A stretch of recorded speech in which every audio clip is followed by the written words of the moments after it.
The Power of Awareness by Neville Goddard, an audiobook script. There's a truth so profound, so quietly revolutionary, that most people walk past it every single day of their lives without ever realizing it is there. It is not a truth that must be discovered out in the world. It cannot be found in a laboratory or a library or a distant land. It lives inside you. It has always lived inside you.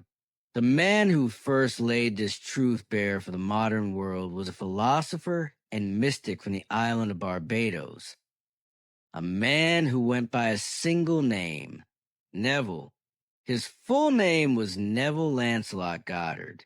He was born in 1905, the fourth of 9 brothers, and he would grow up to become one of the most quietly influential spiritual teachers of the 20th century, not through fame, not through spectacle, but through the sheer, undeniable power of a single idea. That idea is this: your consciousness is the only reality, and what you assume to be true about yourself shapes everything. The book you are about to hear is called The Power of Awareness. It was published in 1952, and it carries, in its modest chapters, the full weight of Neville's teaching. By the time you have listened to the last word, you will understand that you are not at the mercy of the world. You are its author. Let us begin now. Before we enter chapter 1, Neville left us one sentence as a signpost, a single line, engraved at the very entrance to this book like an inscription above a door. Listen carefully.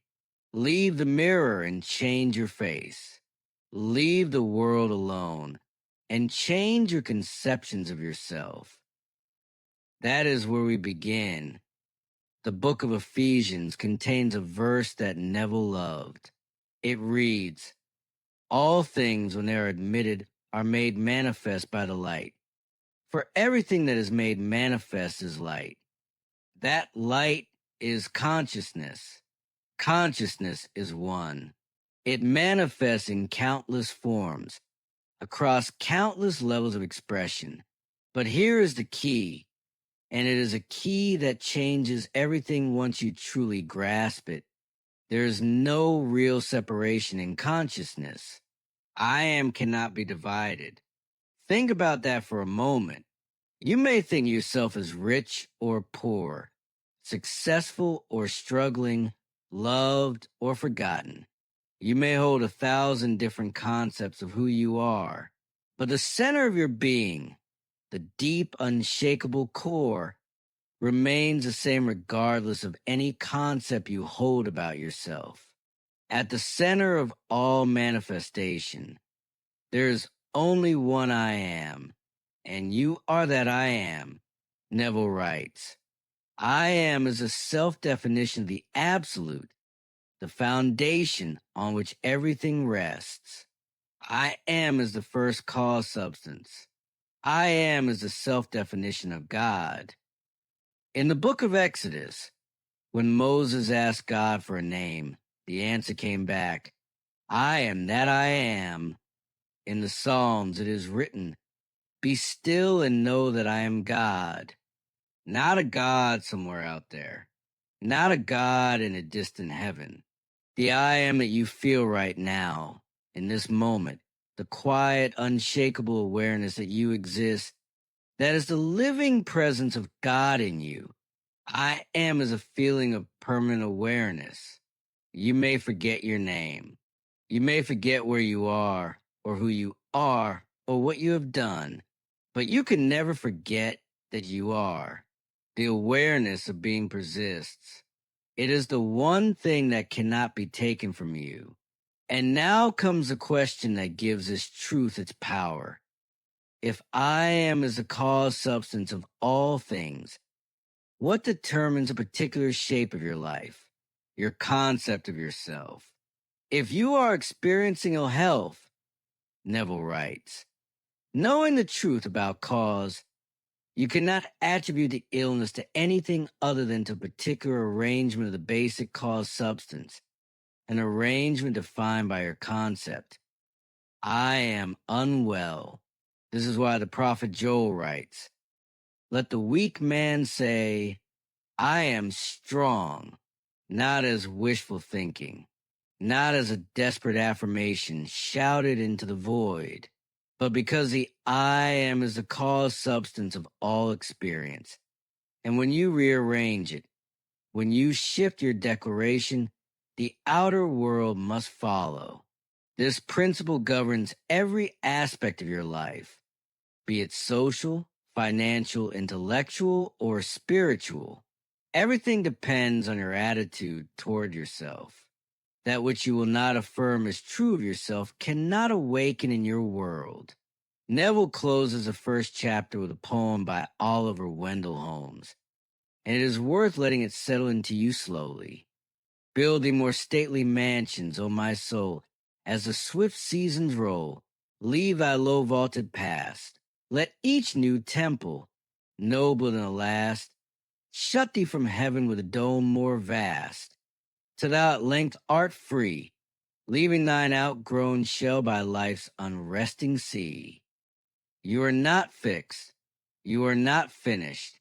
The I am within you is infinite, and you, by the concept you hold of yourself, are choosing which portion of that infinity to display. To truly use the teaching of this book, you must understand what consciousness is. Not casually, not intellectually. You must understand it to the bone, because consciousness is not one factor among many in your life. It is the only factor. It is the first and only cause substance of everything you experience. Nothing has existence for you save through the consciousness you have of it. Let that land. Nothing, not one single thing in your life, not your job, not your relationships, not your bank account, not your body, has existence for you apart from the consciousness through which you perceive it. Neville invites us to think of it this way. If the first cause substance is light, then everything that evolves from that cause, every fruit, every form, every manifestation, is still light, a higher light, a different arrangement of light, but light nonetheless. In the same way, if consciousness is the first cause substance, then everything that arises from it, every circumstance, every condition, every physical object, is at its core consciousness. What appears to you as circumstances, conditions, and even material objects are really only the products of your own consciousness. This is not poetry. This is not metaphor. Neville means it literally. Nature, as a thing existing separately from your mind, must be rejected. You and your environment are not separate. They never were. There's only one principle at work in your life, your consciousness operating. He offers us a striking image, a piece of steel magnetized and demagnetized. The electrons do not stop revolving when the magnet loses its charge. The magnetism does not disappear. What changes is only the arrangement of the particles. When arranged at random, the steel has no magnetic effect. When marshaled in alignment, it becomes a magnet. Health, wealth, beauty, and genius are not created. They are only manifested by the arrangement of your mind. That is, by your concept of yourself. And here, in Neville's own handwritten addition to the text, he sharpens the knife even further. Your concept of yourself is all that you accept and consent to as true. What you consent to can only be discovered by an uncritical observation of your reactions to life. Your reactions reveal where you live psychologically, and where you live psychologically determines how you live here in the outer visible world. Watch your reactions, not to judge them, not to shame yourself, but to see them clearly as the honest report of where your consciousness currently dwells. Because the outer world moves with what Neville calls motiveless necessity. It has no agenda of its own. It simply, faithfully, inevitably mirrors the arrangement of your mind.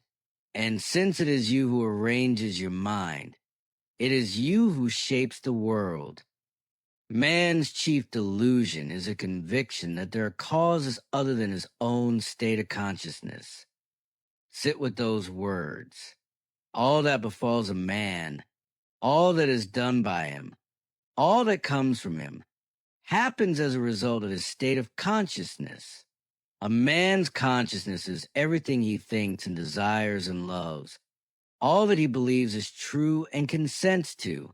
This is why a change of outer circumstance, without a change of inner consciousness, never lasts.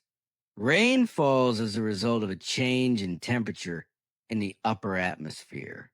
In the same way, a genuine change in the circumstances of your life can only come as a result of a genuine change in your state of consciousness. The Apostle Paul wrote, "Be transformed by the renewing of your mind." All transformation begins with an intense, burning desire to be transformed. The first step in renewing the mind is desire. You must want to be different, and then you must make your future dream a present fact. And you do this by assuming the feeling of your wish fulfilled. This is a cornerstone of Neville's teaching. The assumption, by desiring to be other than what you are, you can create an ideal of the person you want to be. And you assume that you are already that person. If this assumption is persisted in until it becomes your dominant feeling, the thing you return to more than any other, then the attainment of your ideal is not wishful thinking. It is inevitable. But here is a distinction Neville draws that is truly understood by, as he says, probably not more than one person in a million. You know a thing mentally by looking at it from the outside, comparing it, analyzing it, thinking of it. But you can only know a thing spiritually by becoming it, by thinking from it, not about it. He illustrates this with a poet's image. The moth drawn to the flame. The moth does not circle the flame at a safe distance. The moth plunges into it, folds its wings within the fire, becomes one substance with what it sought. He only knew the flame who in it burned, and only he could tell who ne'er to tell returned. This is a cost, and this is a reward. To become a new person, you must be willing, in a sense, to die to your present self, not dramatically, not with effort, but with surrender. You must be conscious of being healthy. If you are to know health, you must be conscious of being secure. If you are to know security, therefore, to incarnate a new and greater version of yourself, you must first assume that you already are what you want to be, and then live by faith in that assumption, confident that this new state of consciousness will become embodied through your absolute fidelity to it. And what is the instrument of this assumption? Imagination. Your imagination is not a toy. It is not idle fantasy. It is, Neville tells us, the instrument by which you create your world. Your imagination is the instrument, the means whereby your redemption from slavery, sickness, and poverty is effected. Imagination is the only redemptive power in the universe, and it belongs to you.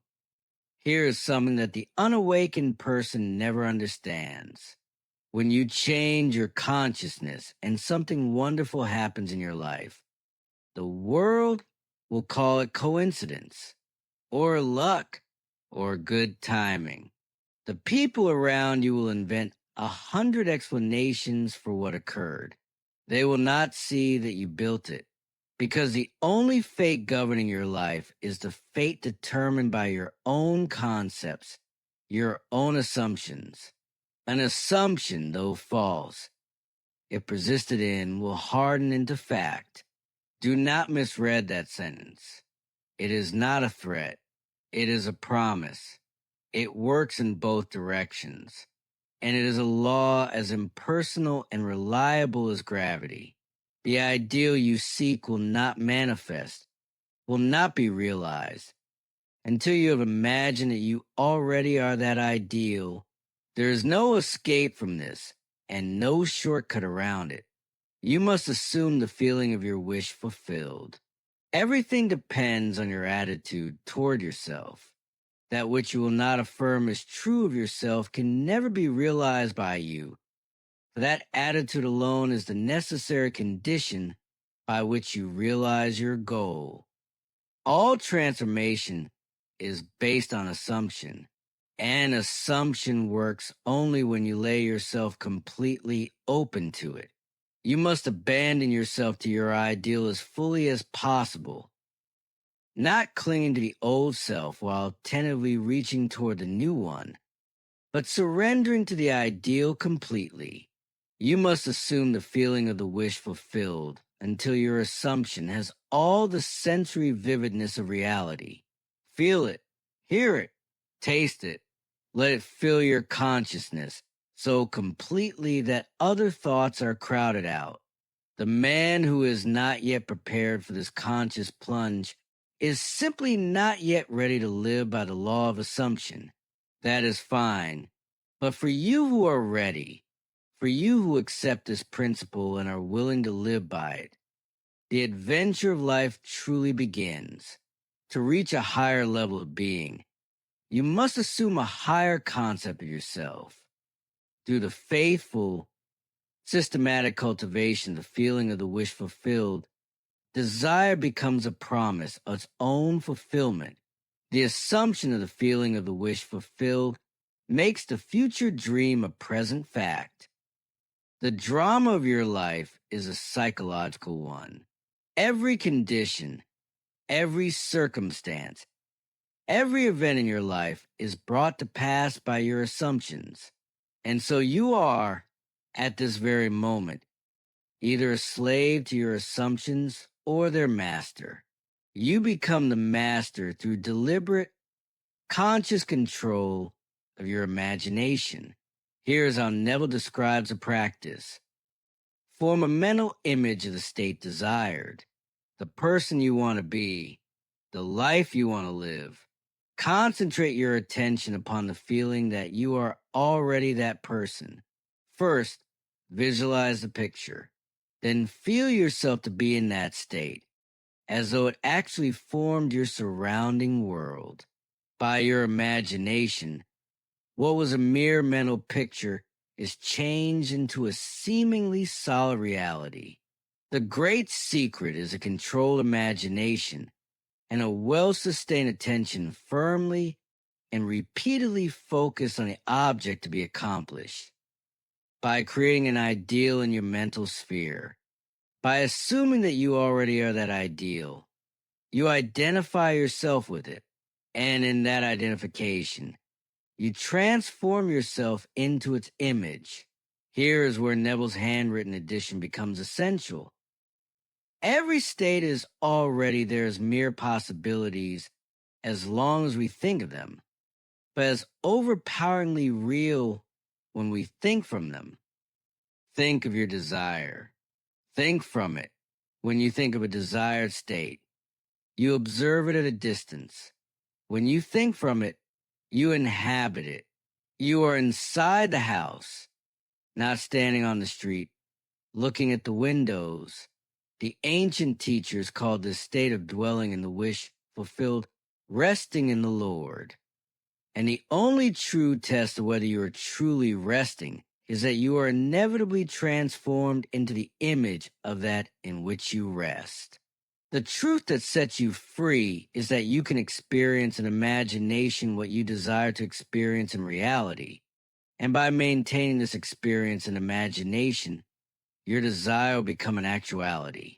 You are limited only by your uncontrolled imagination and your lack of attention to the feeling of your wish fulfilled. When imagination is disciplined, when the attention is held steadily on the feeling of the wish fulfilled, the power that is released is immeasurable. The book of James warns, a double-minded man is unstable in all his ways. Attention is the force that unites the mind. Attention is forceful in proportion to the narrowness of its focus.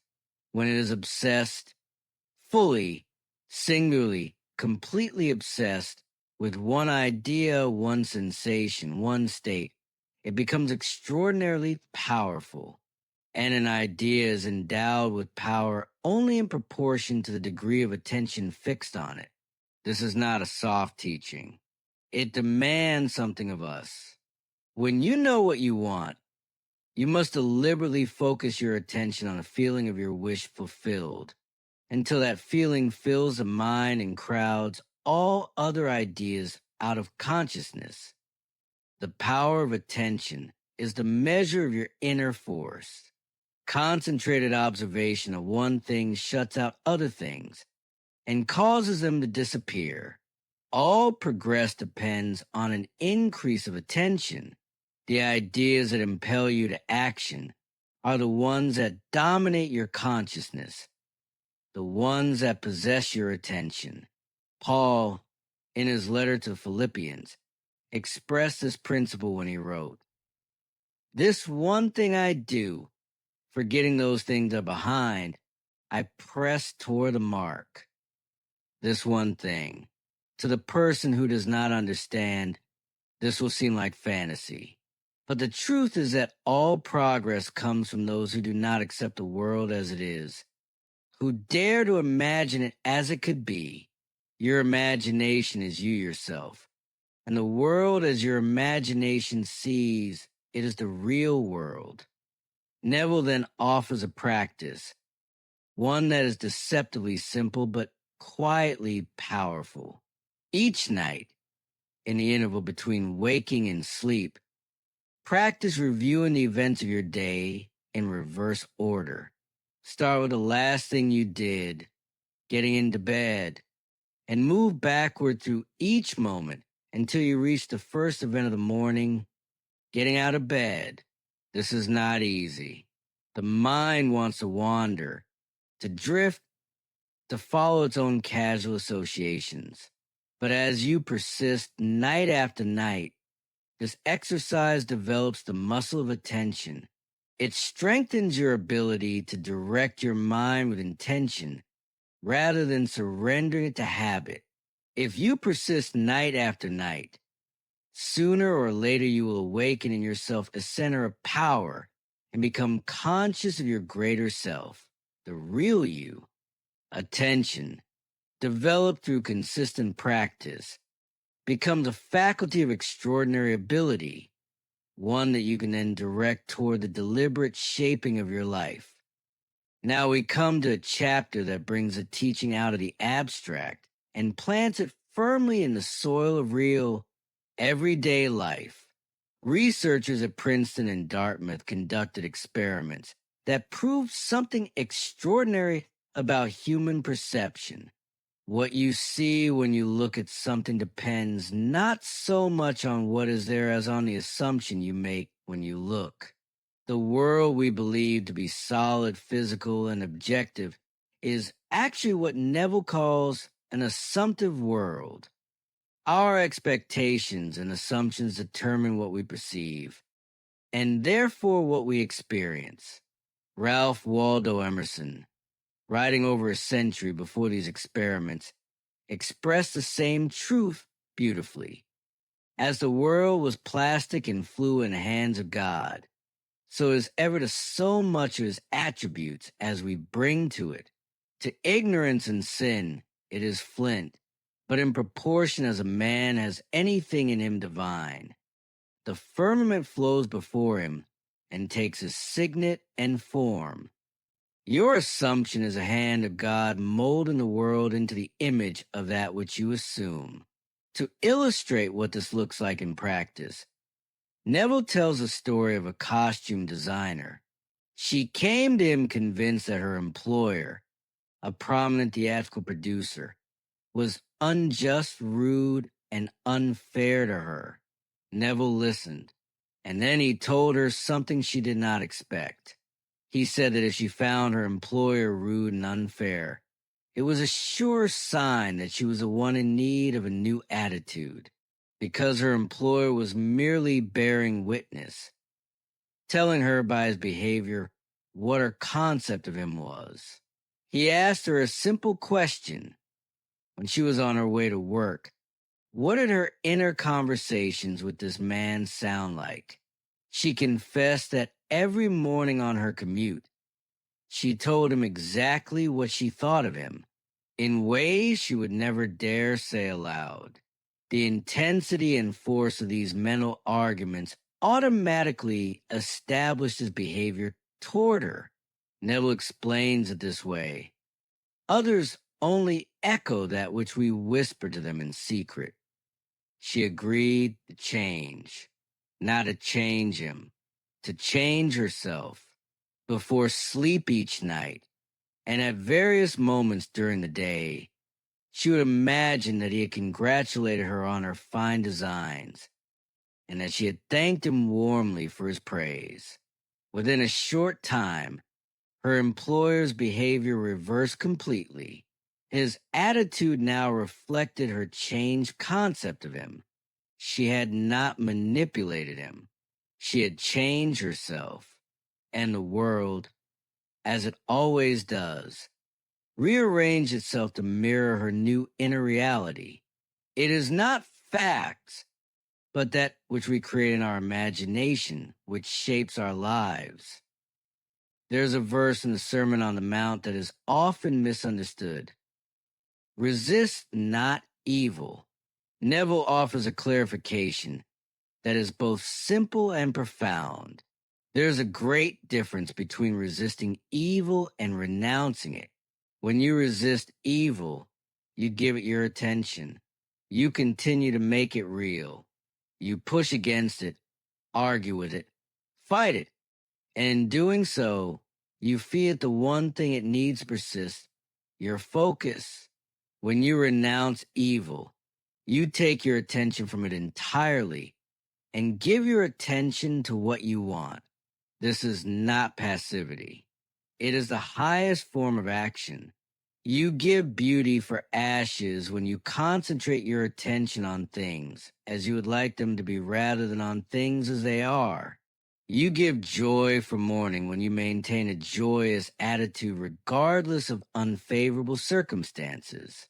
You give praise to the spirit of heaviness when you maintain a confident attitude instead of succumbing to despondency.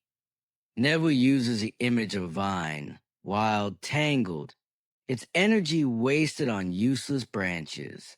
A skilled gardener prunes it, cutting away what serves nothing, allowing what remains to grow full and fruitful. Your imagination, in its uncontrolled state, is like that wild vine. It sends its energy into worry, regret, fear, resentment, grievance, all useless and often destructive growth. To prune it is to withdraw your attention from all unlovely and destructive ideas and concentrate instead on the ideal you wish to attain. This is renunciation, not the renunciation of desire, but the renunciation of the inner noise that obscures it. Think truly, and thy thoughts shall the world's famine feed. Speak truly, and each word of thine shall be a fruitful seed. Live truly, and thy life shall be a great and noble creed. And all mine are thine, and thine are mine. This verse from the Gospel of John is not merely a theological statement. For Neville, It is a literal description of the relationship between consciousness and creation. All is yours. Do not go searching for what you are. Appropriate it. Claim it. Assume it. Everything depends upon your concept of yourself. That which you do not claim as true of yourself cannot be realized by you. The scripture is ruthlessly honest about this. Whosoever hath, to him it shall be given, and he shall have more abundance. But whosoever hath not, from him shall be taken away even that which he seemeth to have. This is not a moral judgment. It is a description of how consciousness works. The person who already identifies with abundance, who already feels himself to be prosperous, loved, healthy, successful, will find that reality rushing toward them. The person who identifies with lack, no matter how much they may receive, will find it slipping away. Be still and know that you are that which you desire to be, and you will never have to search for it. Here Neville makes a distinction that many overlook. Man believes that the future is a natural development of the past, that where you are going is determined by where you have been.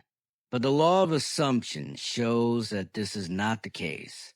Your assumption places you psychologically where you are not yet physically, and then your senses, working through what appear to be natural channels, coincidences, and opportunities, pull you from a physical reality you currently inhabit toward the psychological reality you have claimed. It is precognition in action. In the Gospel of John, Jesus says, "In my Father's house are many mansions. I go to prepare a place for you." Neville reads this as an instruction. The I is your imagination, which goes ahead into the future, into one of the many possible states of being, and inhabits it. You go and prepare a place for yourself by imagining yourself into the feeling of your wish fulfilled. And then, with an irresistible forward movement, you travel across a bridge of instant to the physical realization of what you imagined. Where you have been in imagination, there you will be in the flesh. I am God, declaring the end from the beginning, and from ancient times things that are not yet done. This is Isaiah speaking, and it contains within it one of the most radical ideas in the entire book. Creation is finished, not being created, not in progress. Finished. The entire contents of all time and all space, while experienced in a time sequence, actually coexist in an infinite and eternal now. All that you ever have been or ever will be. In fact, all that mankind ever was or ever will be exists now. What we call creativity is not the making of something new. It is the discovery of something that already is. You become aware of increasing portions of what already exists. Nothing is ever truly created. It is only manifested. This explains that strange feeling we all have sometimes, of meeting a person we seem to have known before, or seeing a place for the first time and feeling certain we have been there. We have, in consciousness, in the infinite field of the already existing. Now comes a profound question. If all events already exist, what determines which ones you encounter? Your concept of yourself. Concept determine the route that attention follows, and your attention, following that route, makes certain events visible and real to you while others remain invisible. Assume the feeling of your wish fulfilled and observe the route that your attention follows. As long as you remain faithful to your assumption, your attention will be confronted with images clearly related to that assumption. Imagine that you have a wonderful business. Watch what happens in your imagination. Friends congratulate you. You see larger offices, growing numbers, and expanding enterprise. All of this comes automatically, not because you forced it, but because you shifted your concept and your attention followed the new route. The same is true for any concept. If your concept of yourself is limitation and failure, your imagination will generate, with the same faithful accuracy, a whole series of incidents in conformance with that concept. The question is simply, which concept are you choosing? You are free. This is the beginning of chapter 11, and it is the most important word in it. You are free to choose a concept you will accept of yourself. Therefore, you possess the power of intervention, the power that enables you to alter the course of your future. The process of rising from your present concept to a higher one is the means of all true progress. The letter to the Ephesians says, "Now unto him that is able to do exceeding abundantly above all that we ask or think, according to the power that worketh in us." That him, that which is able to do more than you can ask or think, is your imagination, and the power that works in you is your attention. Understanding imagination to be the divine creative power within you, and attention to be the means by which you direct it, you can build your ideal world. Imagine yourself to be the ideal you dream of and desire. Remain attentive to this imagined state, and as fast as you completely feel that you are already this ideal, it will manifest itself as reality in your world. Neville then quotes the opening of the Gospel of John. He was in the world, and the world was made by him, and the world knew him not. That he is your imagination. It made your world. And yet most people live their entire lives not knowing this. The mystery, Christ in you, the hope of glory, your imagination is at Christ. The hope of glory is your awareness of the ability to rise perpetually to higher levels. Christ is not to be found in history, nor in external forms. You find Christ when you discover that your imagination is the only redemptive power. Your imagination can do all that you ask, but only in proportion to the degree of your attention. All progress, all fulfillment of desire, depend on the control and concentration of your attention. And here is the crucial distinction. Attention can be attracted from without or directed from within in the objective world. In ordinary waking life, attention is constantly being attracted from outside you. The demands of work, the noise of the environment, the news, the screen, the crowd. All of these pull your attention outward and hold it there in the subjective world. In the world of imagination and inner experience, attention can be directed by you deliberately toward whatever you choose. There's an enormous difference between attention directed objectively and attention directed subjectively, and capacity to change your future depends on the latter. When you can control the movements of your attention in the subjective world, you can modify or alter your life as you please. Each day, set yourself the task of deliberately withdrawing your attention from the objective world and focusing inward. Concentrate on the thoughts, the moods, the states of consciousness that you deliberately choose. Then the things that now restrict you will fade and fall away. The day you achieve control of the movements of your attention in the subjective world, you are master of your fate. You will no longer accept the dominance of outside conditions or circumstances. William Blake wrote, Man's perceptions are not bounded by organs of perception. He perceives more than sense, though ever so acute, can discover. However much you seem to be living in a material world, you are actually living in a world of imagination. The outer, physical events of your life are the fruit of forgotten blossom times, the results of previous and usually forgotten states of consciousness. They are the ends running true to oft-times forgotten imaginative origins. Here is a key moment in the teaching. Whenever you become completely absorbed in an emotional state, you are at that moment assuming the feeling of that state fulfilled. If persisted in whatever you are intensely emotional about, you will experience in your world. These periods of absorption, of concentrated, feeling-filled attention, are the beginnings of the things you harvest. Neville describes what happens at the end of these periods of deep imagining. You speed back from the imagined state to the physical present, and sometimes the contrast is so vivid that it produces an actual shock. You have seen something so clearly in imagination that you find yourself wondering which is more real, what you imagine or what surrounds you.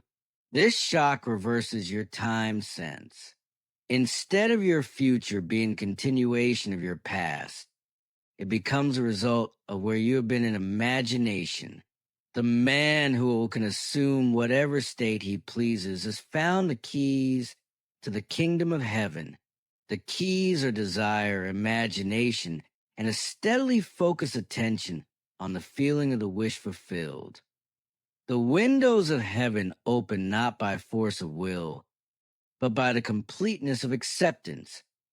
When your absorption in the assumed state reaches such a degree that it results in a feeling of complete acceptance, the blessing flows, not by might nor by power, but by my spirit, saith the Lord of hosts.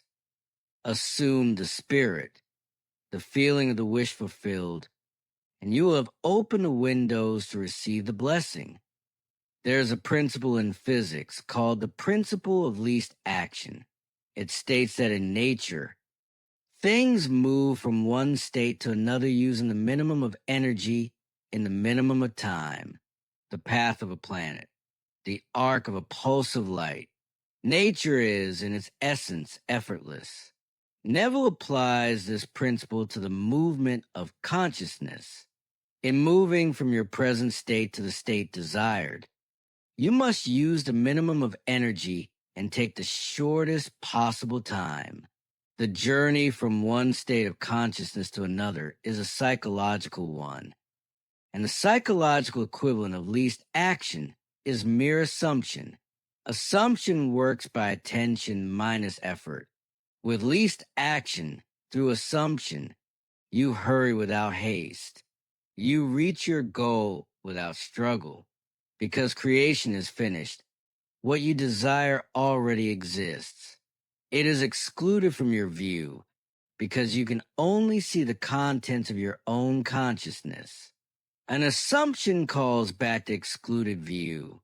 It restores your vision of what is already there. It is not the world, but your assumptions that change. An assumption brings the invisible into sight. It is nothing more nor less than seeing with the eye of God, which is to say, seeing with imagination. The book of Samuel says, "The Lord seeth not as a man seeth, for man looketh on the outward appearance, but the Lord looketh on the heart." The heart, in this teaching, is your assumptions. The Lord looks at what you truly believe, truly feel, truly consent to as real.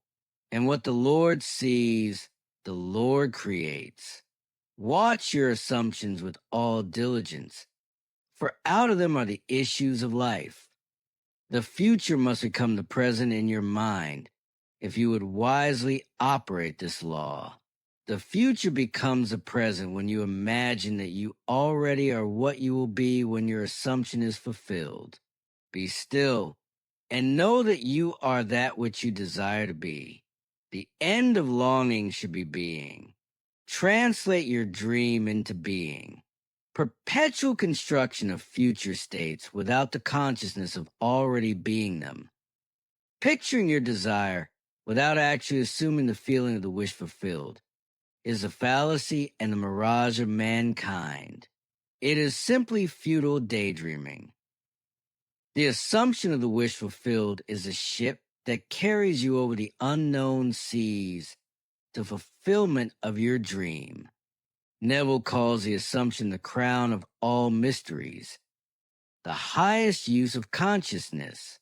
Shakespeare wrote, "Assume a virtue if you have it not." This is a principle stated simply and directly. Act on the assumption that you already possess what you sought. And the Gospel of Luke adds, "Blessed is she that believed, for there shall be a performance of those things which were told her from the Lord." Performance follows belief. Always, the inner determines the outer. There is something else that must be understood, and Neville names it personal impotence. Self-surrender is essential, and by self-surrender, he means a confession that of your personal, striving self, you can do nothing. You cannot force anything into being. You cannot make the law of assumption any more than you can make the law of magnetism. You can only conform to it. When you want to build a magnet, you yield to the law. In the same way, when you use a faculty of assumption, you are conforming to a law just as real as any physical law. You surrender your personal striving. You yield to the feeling of the wish fulfilled. And from that yielding, everything is possible. With your infinite being, all things are possible. This is not poetry. Neville spent 25 years applying these principles and proved them successful in innumerable instances. He attributed every success he achieved, every one, to an unwavering assumption of his wish already being fulfilled. Live your life in a sublime spirit of confidence and determination. Disregard appearances, conditions. In fact, all evidence of your senses that denied fulfillment of your desire rests in the assumption that you are already what you want to be. And then comes a chapter on doing, on becoming a doer and not merely a hearer. James writes, "Be doers of the word and not hearers only, deceiving your own selves." The word in this context is your idea, your concept, your desire. You deceive yourself by hearing only, by knowing a law intellectually but never embodying it, by admiring the principle without living it. You are not a forgetful hearer when you keep the feeling of your wish fulfilled constantly alive in your consciousness. This makes you a doer of the work, and you are blessed in your deed by the inevitable realization of your desire. The talent not used withers. The limb not exercised atrophies. The power of conscious assumption neglected fades. Use it. Now Neville distills the entire teaching into its three essential points. If you have been listening carefully, these will feel familiar, but here they are gathered and sharpened into their purest form. The first essential, intense, burning desire. With all your heart, you must want to be different from what you are. Not a vague wish, not a casual preference. An intense, burning desire, combined with a clear intention to make good on it. Blessed are they that hunger and thirst after righteousness, for they shall be filled. Hunger, thirst, this is the quality of desire Neville is describing. Not polite interest, but a deep, soul-level longing to transcend your present level. The second essential, physical immobility. This is a state akin to sleep, a drowsy, relaxed stillness, but one in which you still retain control of the direction of your attention. It is the state you find yourself in just before falling asleep, or just upon waking when you are still loath to rise. In this state, the greater energies of the mind are available. The noise of the body is quieted. The door of the senses has partially closed. And in that stillness, what you imagine carries tremendous force. Be still and know that I am God. The third essential, experience in imagination what you would experience in reality if your goal were already achieved. Not thinking of the end from the outside. Thinking from the end as a partaker, not an observer. Imagine that you possess a quality or something you desire which hitherto has not been yours. Surrender yourself completely to this feeling until your whole being is possessed by it. This is the moment of true creative power, the controlled imagination, the steadied attention, the complete surrender to the feeling of the wish fulfilled. These together constitute the act that sets creation in motion. The secret of thinking from the end is to enjoy being it. The minute you make it pleasurable and imagine that you are it, you start thinking from the end. Righteousness, as Neville defines it, has nothing to do with moral codes or religious rules.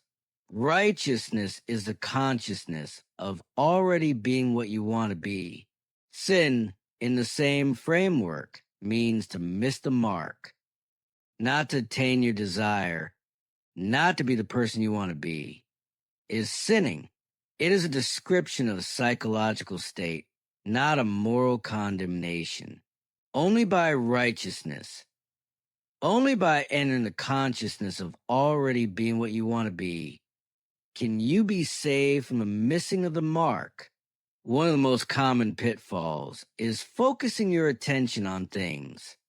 A new home, a better job, a bigger bank balance. But Neville cautions, this is not righteousness. Righteousness is not the thing itself. It is the consciousness, the feeling of already being the person who has it. Seek ye first the kingdom of God and his righteousness, and all these things shall be added unto you. Seek the state of consciousness first.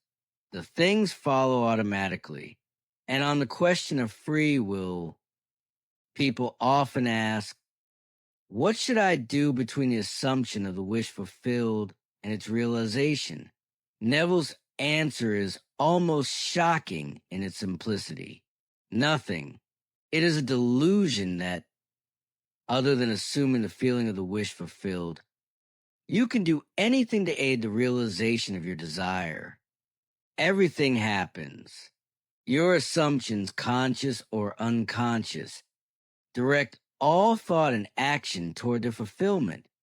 Free will does not mean the freedom to manipulate outcomes through effort and strategy. Free will means freedom to select any idea you choose to assume. And once you select it and assume it, the law takes over. You have infinite free will in choosing your assumptions, but no power to determine conditions and events through personal striving. By assuming the idea already to be a fact, it is converted into reality. Beyond that, free will ends and everything happens in harmony with the concept assumed. In the Gospel of Luke, Jesus tells a parable. A man goes to his friend at midnight and knocks on the door. He asks for 3 loaves of bread because an unexpected guest has arrived and he has nothing to offer. From inside, his friend calls back. The door is shut. The children are in bed. I cannot rise. But the man keeps knocking. And because of his persistence, his importunity, His friend eventually rises and gives him everything he needs. Neville decodes this parable with care. The friend at the door is a desire seeking fulfillment. The friend inside is a desired state of consciousness. 3 represents wholeness, completion. The loaves represent substance, the fullness of what is desired. The shut door symbolizes the senses, which separate the seen from the unseen. The children asleep are ideas dormant within the desired state. The friend's inability to rise means that the desired state cannot rise to you. You must rise to it. And importunity, that wonderful, almost defiant word, means demanding persistency, a kind of brazen, unembarrassed asking that refuses to accept not yet as a final answer. You must persist in rising, in assuming the consciousness of your wish already being fulfilled. Jacob wrestled with the angel through the night and refused to let go until he received a blessing. The Shunammite woman in the 2nd book of Kings refused to leave Elisha until he followed her.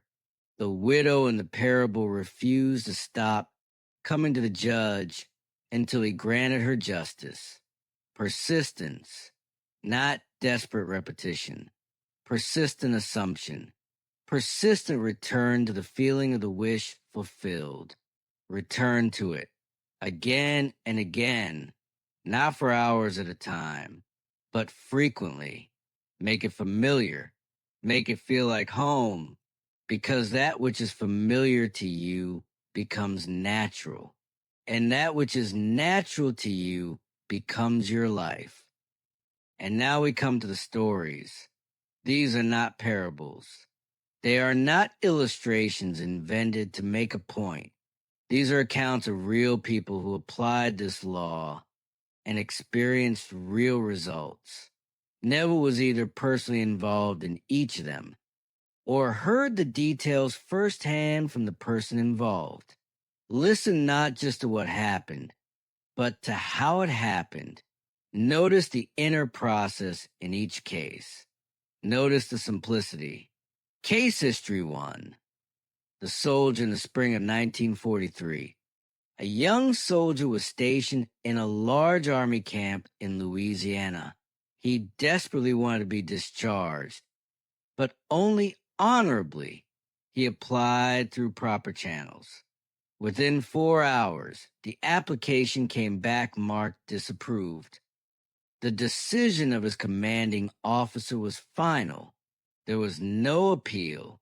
He turned inward that night, lying in his army cot. In the interval between waking and sleep, he imagined himself in his own apartment in New York City. He did not merely think about the apartment from a distance. He put himself inside it, walked from room to room, touched the furniture, stood at the window and looked out at the familiar street. He felt the mattress of his own bed. Night after night, for 8 nights, he enacted this drama. Each night, falling asleep in imagination as a free man in his own home. Each day, waking on an army cot. On the 9th day, orders came through from battalion headquarters. He was asked to fill out a new discharge application. He was called to the colonel's office. The colonel said that while he personally disagreed with the decision, he had decided to overlook his objections and approve the discharge. Within hours, the soldier was a civilian on a train bound for home. Case history 2. The sign on the building, a young man of 20, one of 9 brothers, returned home after being called away from college by a family tragedy. His father had been forced out of his business through betrayal, falsely accused, and left nearly penniless. The son returned determined to succeed. He and his father used what little money remained to open a small shop on a side street not far from the large building of the business that had ruined them, the biggest business of its kind in the country. Every day, walking past that building, the young man looked at the huge sign above its entrance. The sign bore the name of the rival firm, and one day, standing before it, he did something extraordinary.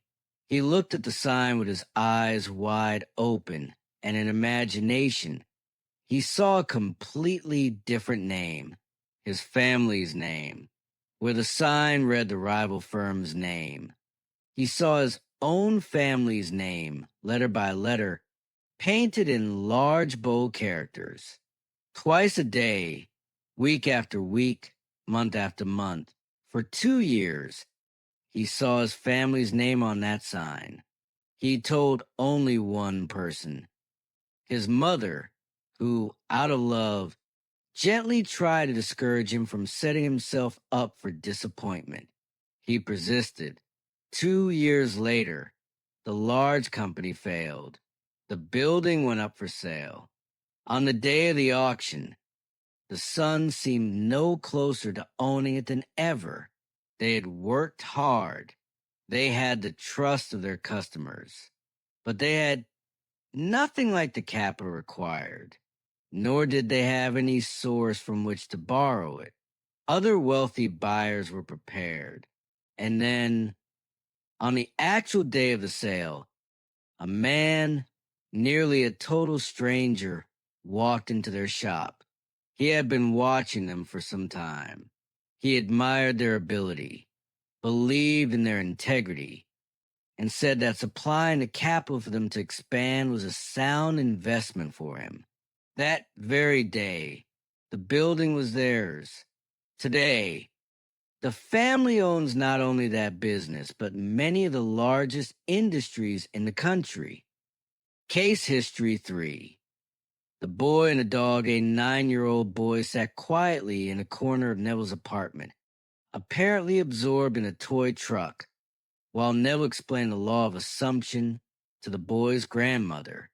Neville told the grandmother the story of the soldier, how he had fallen asleep each night, imagining himself in his own home. When the boy and his grandmother were leaving, the boy looked up with great excitement and said, "I know what I want, and now I know how to get it." The boy wanted a dog. His parents had forbidden it. His father actively disliked dogs. The grandmother was firm. It was impossible. The boy said simply, "Every night, just as I'm going off to sleep, I'm going to pretend that I have a dog, and we're going for a walk." 6 weeks later, a newspaper in the boy's city launched a contest during Kindness to Animals Week. All school children were invited to write an essay on why they wanted a dog. The boy who had been spending every night imagining himself walking a dog, who had felt the dog's fur in imagination, who had walked the streets with his imagined companion, won the contest.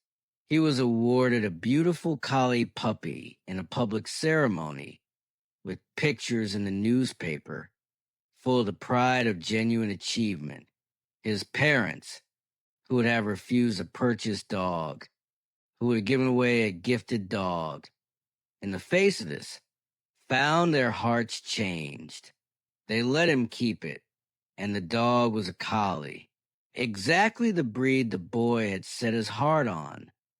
Cases 4 through 8 tell similar stories of a young wife who imagined herself in Florida, and within 48 hours her husband received orders to report there as an instructor, of a woman who rented her apartment overnight after months of failure, simply by falling asleep imagining she was in her country home, of a man near death from heart disease who recovered completely by imagining the face of his doctor expressing incredulous amazement at his recovery, of an executive who imagined himself falling asleep after the best day of his career, and within weeks was offered the exact position he had dreamed of and of a couple who fell asleep night after night imagining themselves in a dream penthouse and found it waiting for them when they awakened with every detail they had specified.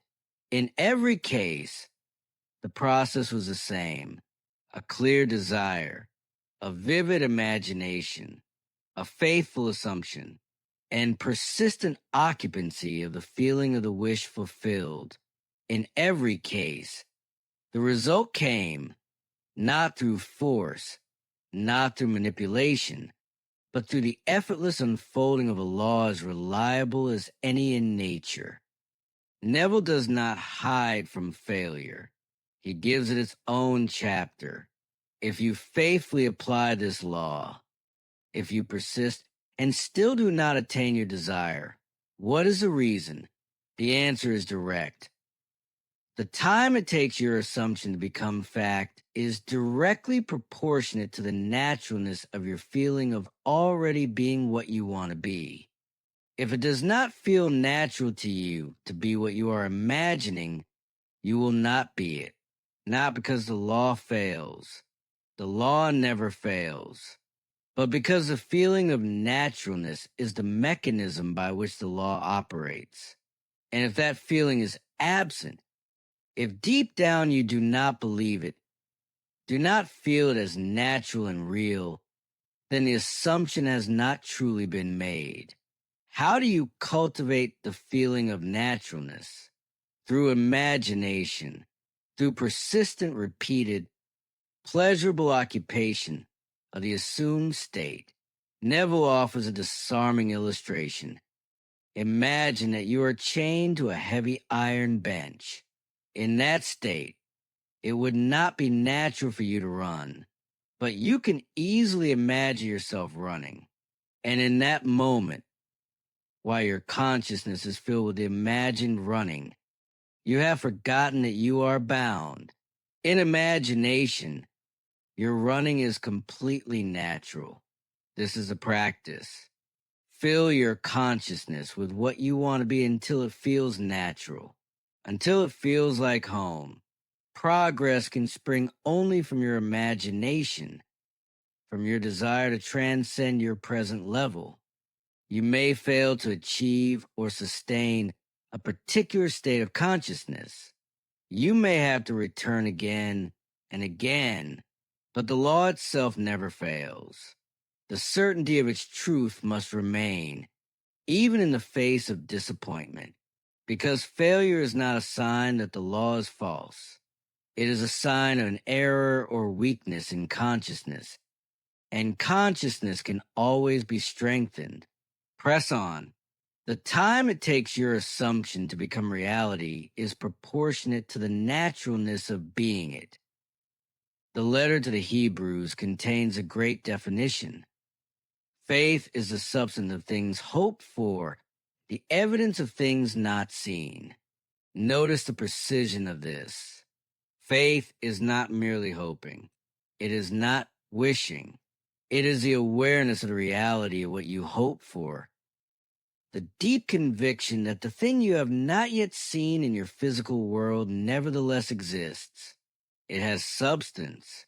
It is real. This is why Neville says that faith makes miracles possible. A miracle is only the name given by those without faith to the works of faith. Without faith, without the belief in the existence of what you desire, the law of assumption cannot operate. It is not a punishment. It is simply that faith is the channel through which the law flows. Inasmuch as that which you experience is the faithful reproduction of your state of consciousness, lack of faith will mean perpetual failure in any conscious use of the law of assumption. Faith does not question. Faith knows. Your destiny is not fixed. It is not predetermined by forces outside you. Your consciousness is the creator of your destiny. The fact is, you're creating your destiny every moment, whether you know it or not. And as your understanding deepens, as your ability to consciously use the law of assumption grows, You move toward the point where you can consciously create your successive destinies, choosing one after another the life you want to live. This very day, start your new life. Approach every experience in a new frame of mind, with a new state of consciousness. Assume the noblest and the best for yourself in every respect and continue therein. Make believe. Great wonders are possible.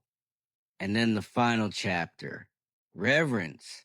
In all creation, in all eternity, in all the realms of your infinite being, the most wonderful fact is this: you are God.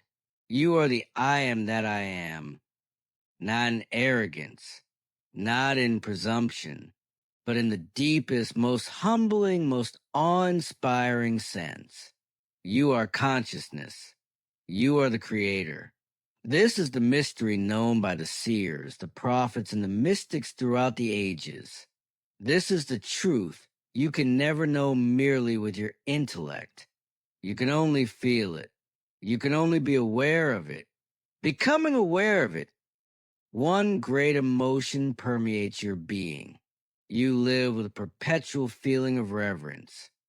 The knowledge that your creator is the very self of yourself, and that you were never created without being loved, fills the heart with something that words can barely touch. Our deepest feelings are precisely those we are least able to express, and even in the act of adoration, silence is our highest praise. You have just finished listening to one of the most quietly powerful books ever written, The Power of Awareness by Neville Goddard. A book that does not ask you to change the world. It asks you to change yourself, your concept of yourself, your assumptions, your inner conversation. And in doing so, everything else changes. If this recording spoke to you today, take one idea from it, just one, and carry it into your evening, into your sleep, into tomorrow morning, because that is where the real work happens, not in grand gestures, but in the quiet moments between waking and sleep, when your imagination is most alive and most powerful. Thank you for listening. If this touched you, please share it with someone who needs it. Leave a comment below telling us which chapter moved you the most. And if you would like to hear more timeless books like this one, subscribe. There is much more to come. Until next time, be still and know